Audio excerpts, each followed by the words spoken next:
A company needs a fast and transparent overview of item shortages, whether it involves sales order lines for the remainder of the month or missing components for release production orders set to begin within the next 14 days. This clarity is delivered through item planning for sales orders, production orders, or assembly orders. You can assess shortages for sales or production or assembly orders. In this case, we choose production orders and we begin by launching item planning, multi-production orders. The first step is to filter the list to display only production orders with shortages and then run the component analysis option.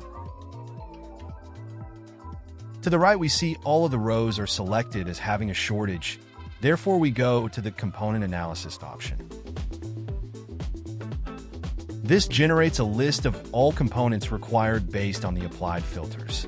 Additional filtering can then be used to focus on items that are short on their required dates and focus on any purchase, production, or assembly order.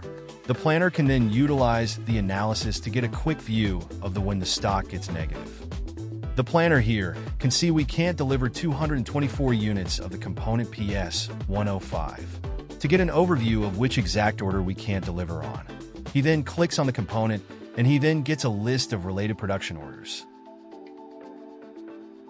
Now it's time to take action. So we are placing a purchase order. Click on the Create Order Proposals. Now we can place a purchase order ourselves, or we can request a person from the procurement department to take action and buy the necessary components for us. This depends on the settings you want on your solution. That was it.